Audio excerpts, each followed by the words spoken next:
Howdy y'all, Ben and Jake back at the table. Today we're going to talk about capos, and in particular guitar capos. We might mention a couple other accessories that we have here for banjo.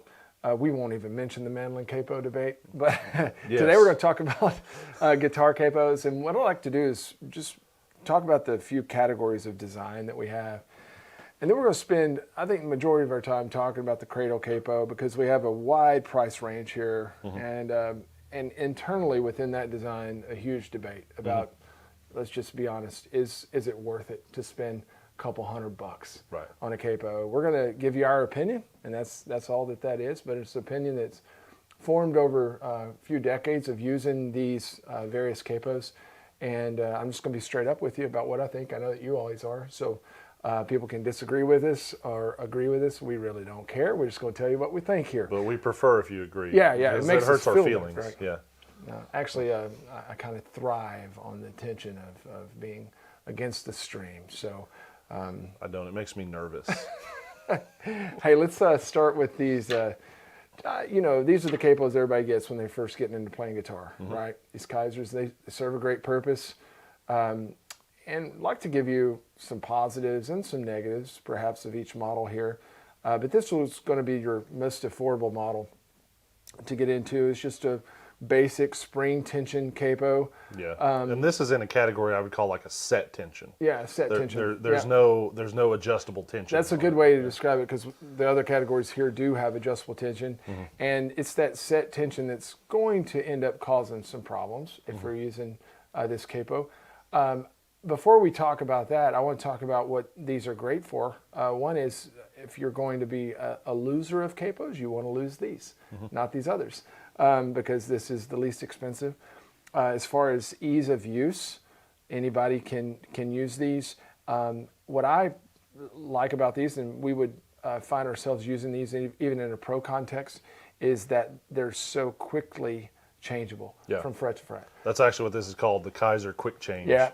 So we had a song in particular that had a half-step change in it, an immediate surprise transition there. So I could reach down, boom, boom, and go from fret to fret and never miss a beat. With one hand. Yeah, with one hand. And so if you've run into a situation like that, these are great. These are also great for potentially fretting certain strings and not all of your 6 strings in your guitar. Yeah, that's a good point. The open-ended design, if you wanted to capo on the 2nd fret and leave your low E open if you're playing out of a D position, it gives you a little flexibility there too.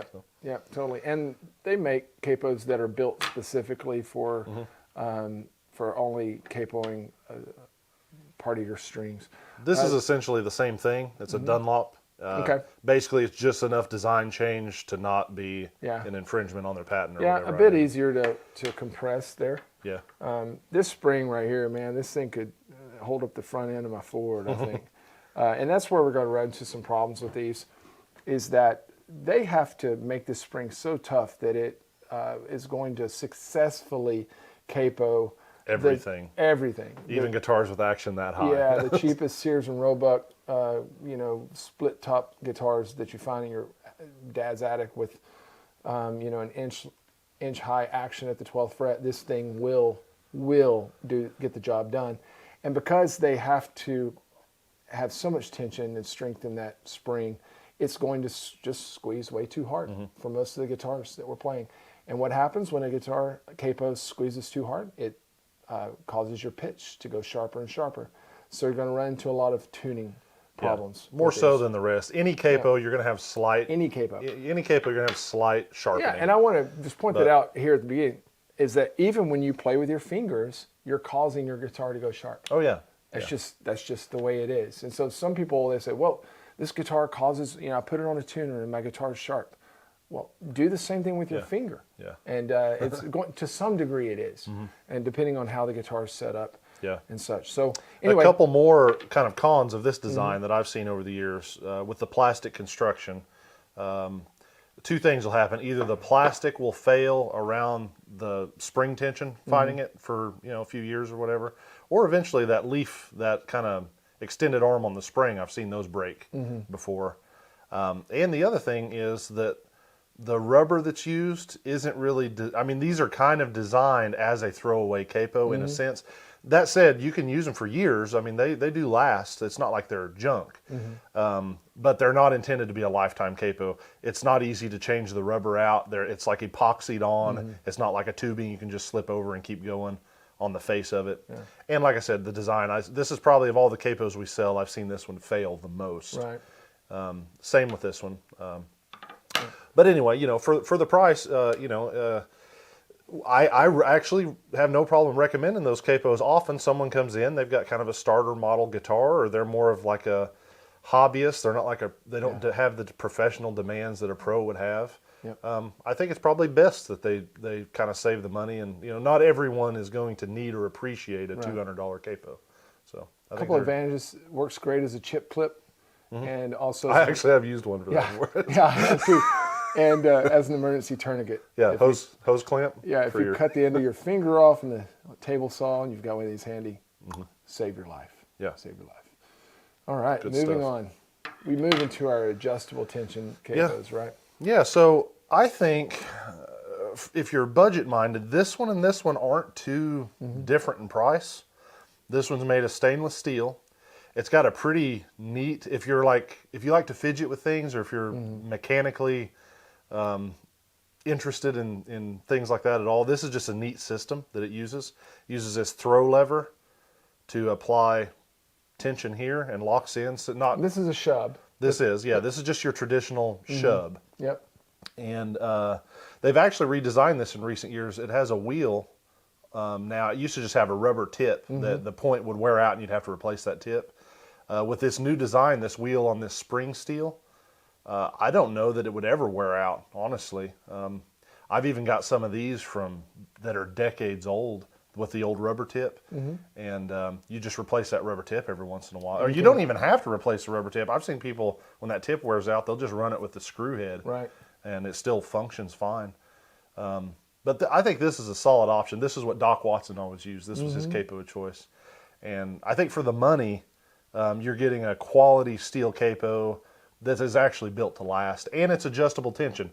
It's not as quickly or directly adjustable as the yoke style, which is the next one we're getting to, but it is adjustable. You have a set screw and your throw lever there, so if you don't get it quite tight enough, you just kind of flip it back open, give it a turn, flip it back. Yeah. So it can take a little bit of dialing in, but... And as Doc would tell us, it's so easy to use, you could do it with your eyes closed. Oh, yeah. Right? Yeah, right.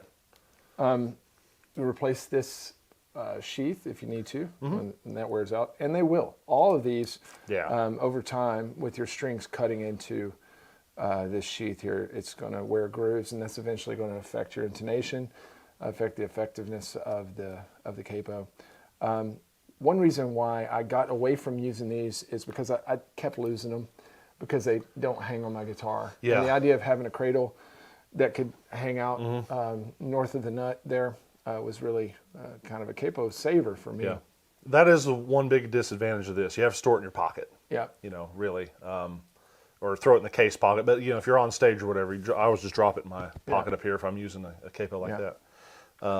That's the biggest thing with that. But it is a quality capo, and it does function well. Yep. Important thing being that we can control the tension. Yeah. And that's because that's where we're moving next, and that's why some of these are going to demand more of a premium. It's because of the engineering and fabrication that goes into them, mainly this tension controlling mechanism, because no two guitars are exactly the same, and you need different tension depending on which fret that you're actually capoing on. Yeah, because the guitar neck gets fatter as you go up. That's right. So that's why it's important to have that. Which takes us to our next category, our Cradle adjustable tension capos. We have several different models, 3 particular brands here that we're looking at. Diodario, Paige, and then the Elliott, McKinney. So let's start with, I've wondered how to approach this. Let's start with the least expensive.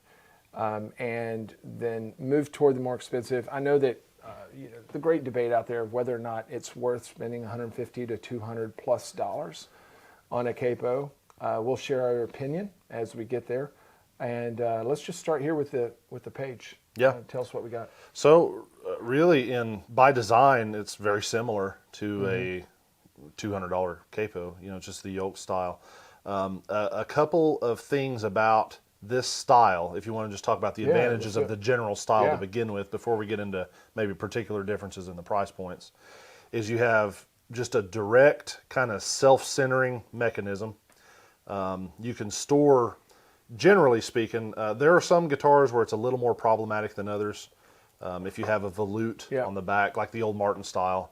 But even then, you just slide it up to the volute and angle it back. You know, like if this is your diamond volute, it'll hit that, and then you angle it back behind the nut. That's what most people do. It can stay on your guitar. That's a big advantage. You just slide it behind the nut when you're not using it. Let me demonstrate here. Go for that. On this Gallagher.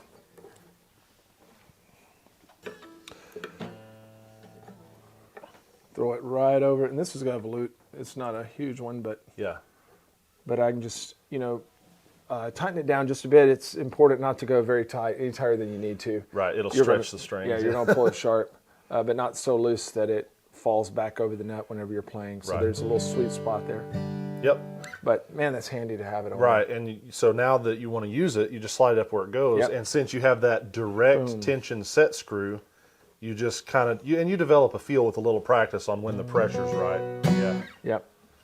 Yep, for sure. I would recommend, though, not hanging your guitar in a guitar hanger with the capo on there if you don't want to scar the finish around the nut of your guitar. Yeah. That's one. I wouldn't want to put it back on there with the capo on it.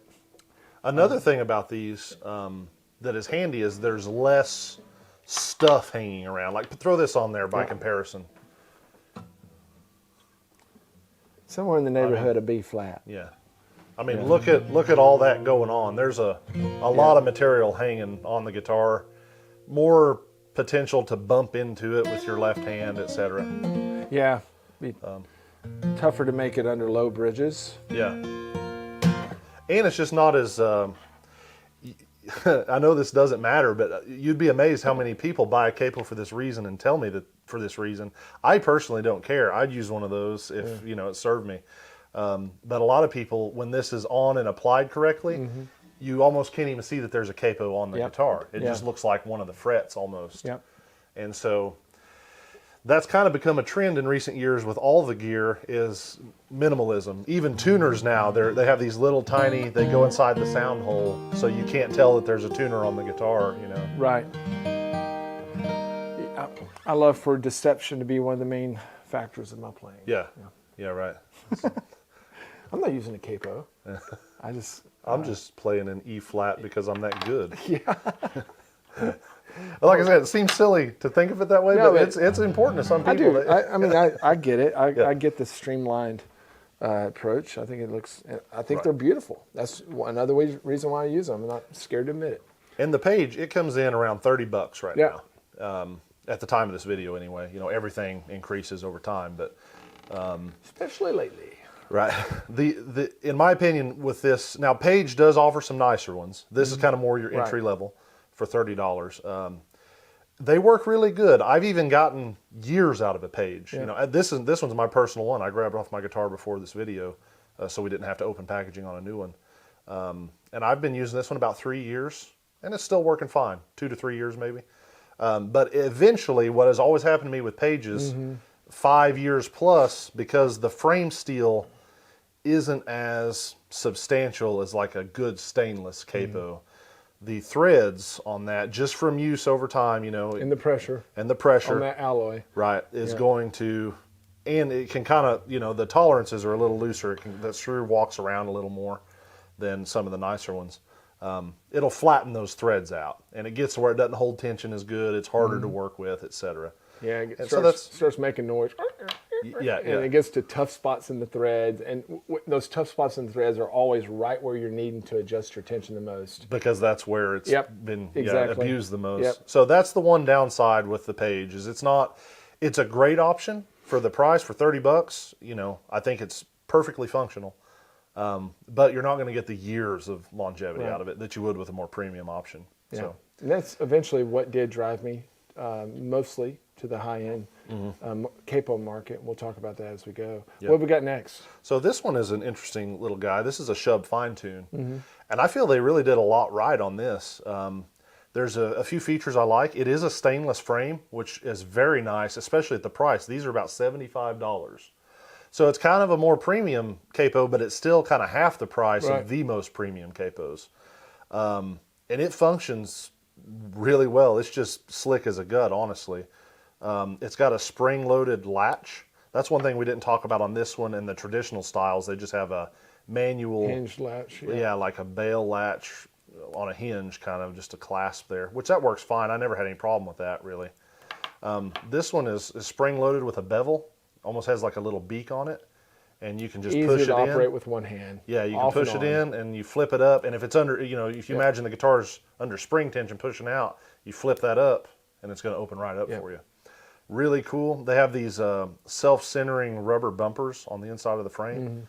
So that's one concern for some people with this guitar type capo if they're not paying attention. If you slide it up the neck and you have too much downward pressure, that you could skin the neck. They've accounted for that with these little rubber bumpers here. To me, the most impressive thing about this capo, if we can demonstrate, on a, yeah, hold it there, Ben. On a capo of this type, if you're storing it behind the nut, you notice I've got to basically run that screw all the way out. And so the bolt head is just attached to the yoke. On this one, the thread of the bolt is in the head of the screw. This never moves. That never moves, so it stays flush against the frame. So at the end of the day, you don't have this big long bolt sticking out and poking you in the hand. I think that's really slick. I think it's brilliant, actually. Yeah. So really solid option, honestly. If you didn't want to, you know, get into the most premium level capos, that's a great option. We sell a ton of those. And this metal's going to last. Yeah, it's you know, we've sold those for as long as they've made them, and I don't know that I've ever seen one come back for any reasons of malfunction, you know. Right.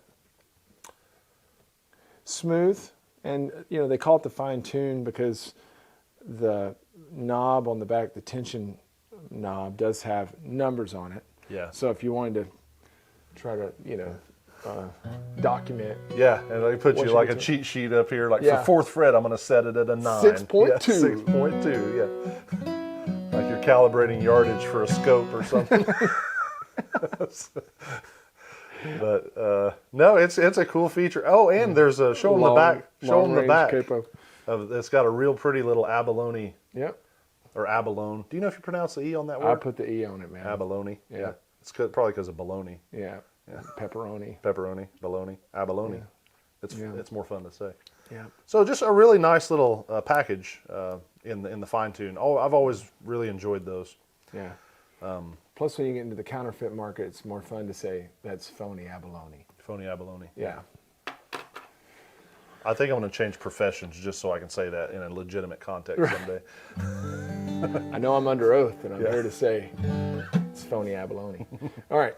So now we're going to kind of jump up price range, right? Yeah. So the if you could find fault with this one, it is just a manufactured capo. It's, you know, mass produced, so the tolerances are a little more liberal, right? Still well made. I really don't have a problem with that.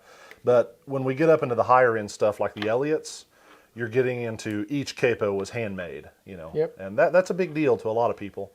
Their kind of entry to their capo line is this one here. It's called the Integrity. And it's just for a comparison, it's missing the mirror finish. Yeah, and the frame is squared. You know, they don't have quite as much beveling going on. Has a little different yoke style. This is a little easier to produce where it slips over here to kind of keep it centered versus the, see in the frame, the guide bar on that. Right.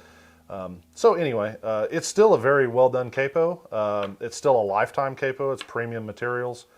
These have a push button release, which I really like. Yeah. You just... and First one we've seen so far today is a push button. You just push that in, pops open, and you can close it just by clicking it closed, you know. And price on those? Yeah, I would have to look. They're in the slightly sub 200 range, 165, 170-ish, somewhere in there. Yeah. At least at the time of this video. I know what folks are thinking out there too. They're 165. Well, they get more expensive than that, 200 plus.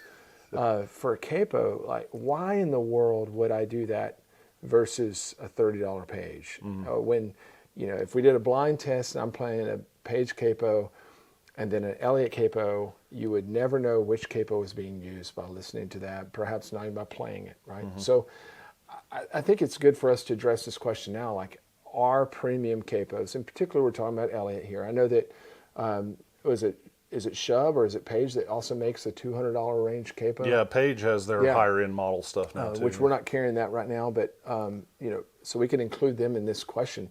Why in the world would it be worth it? And I have my reasons why I think it's worth it to invest in this capo. Some of them are subjective, but that's okay. I'm the one making the decisions for my own capo, so I'd like to share those, and then we can talk about some of the differences in these. But let's start with you, Jake. I'm sure we share some of the same reasons, but why have you invested in a high-end capo? When I did, it was actually a gift from my wife, probably about 20 years ago or better now. And my reason is going to sound stupid and superficial, but 20 years ago I was a much younger man with my heroes, and the simple reason why I got one in the first place is because it's what Tony Rice used, and he really touted them as the best, and so I've got to have that, right?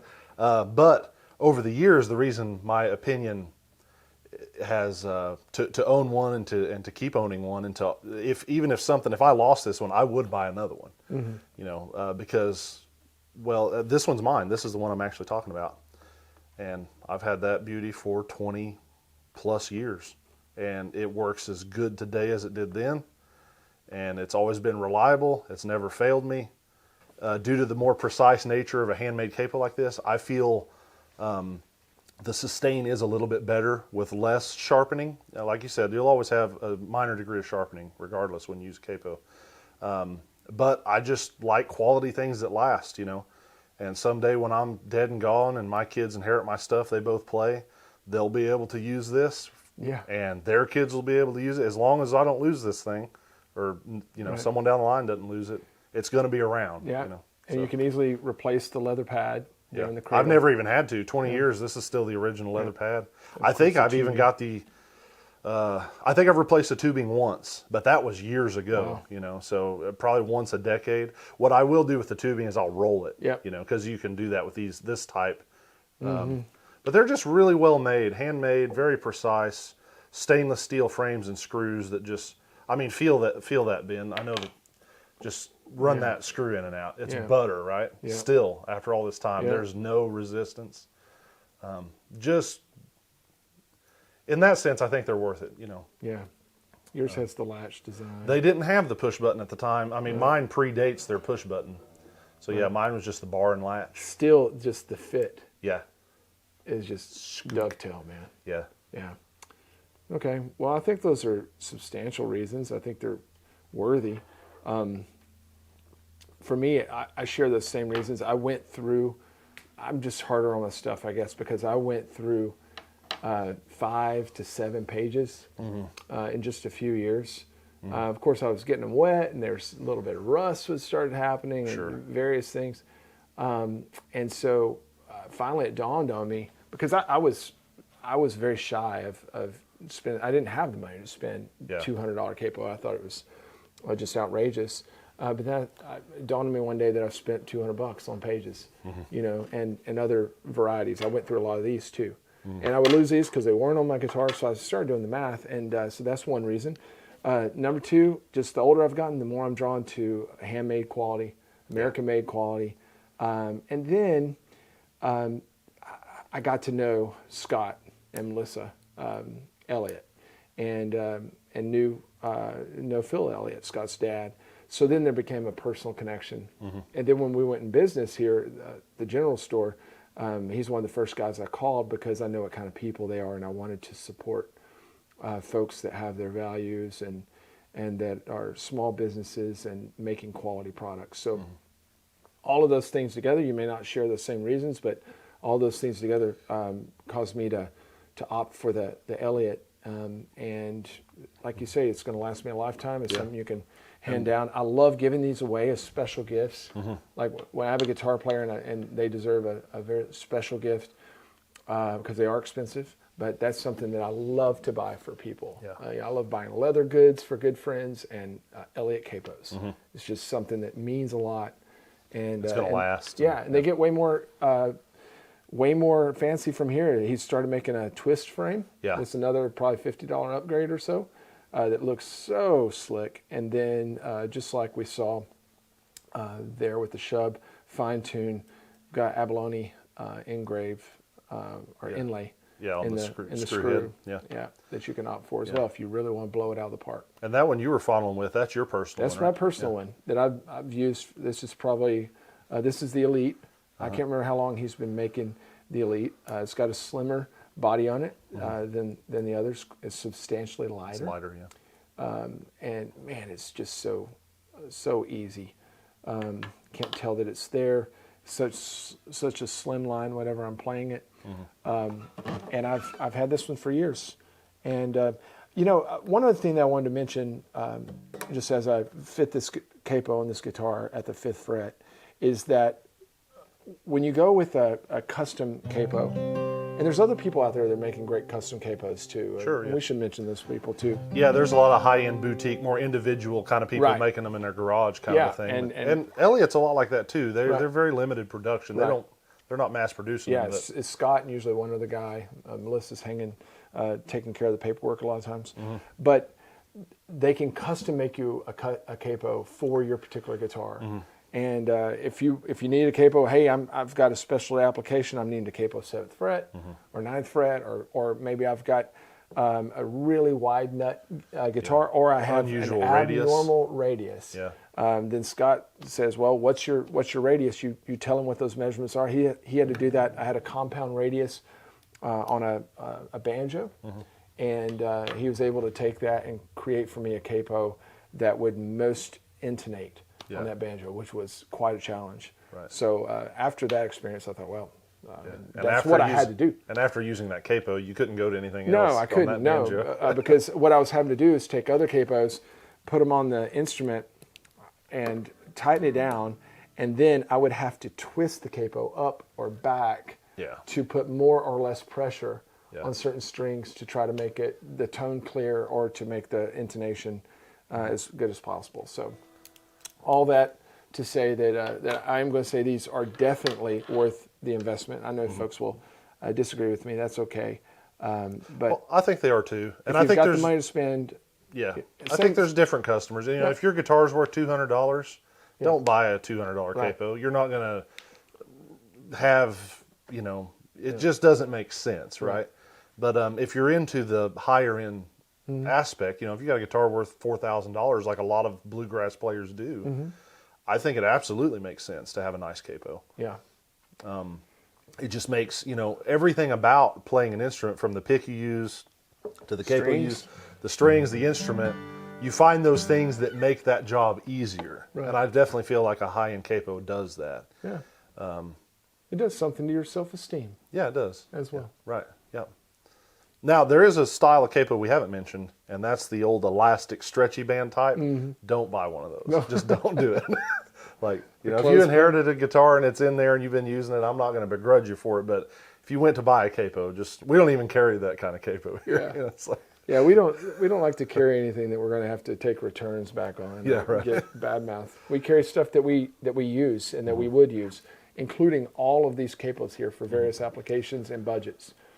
now, I will say, if we just go on just a small side tangent to compare these to like the banjo world, everything that we mentioned about this is transferable to the banjo too. Now, the one thing about a banjo though is you have that 5th string, a 5-string banjo, a bluegrass banjo. You have a 5th string that stands up right there at the 5th fret. So with the yoke style capos, you are limited to the first 4 frets. But most good banjo players don't capo up past there anyway. If they do, like the system I see a lot of people use, and they'll use a banjo version of one of these, which on a banjo, this actually makes sense because you can take this part and thread it through the flange hole, and it actually rides on your instrument. So you've got it handy there, whereas it's not easy to do that on guitar. So what most people do on a banjo in a professional situation, they'll use an Elliott in the first 4 positions, and then they'll have one of these handy just in case they need to go up past there. Since it's open-ended, you can go all the way up the neck. Yeah. Now, that said, Elliott does make a wider, what they call a C style, which will go all the way up the neck. And you can use it in the first position, too. You're just going to have extra capo frames sticking out on either side of the neck, which doesn't hurt anything. It's just, And then for the 5th string capos, just to mention, we've got a couple of different options here. Here's the rail capo that does take some drilling and installation into your banjo. Not particularly a fan for me, but a lot of people love them. We also have what's called the Strum Hollow This capo. is our best seller Oh, here. man. Yeah. We go through these, and it's just a little brass fabricated device with a plastic tension screw there that just goes right on your 5th string. You can slide it anywhere you want. It's wonderful for open back, claw hammer, old time. Yep. And then capo spikes is the other And then option. spikes but those have to be installed. Those have to be installed, which we have video showing how to do that. Or if you've got a competent luthier, they can tackle that as well.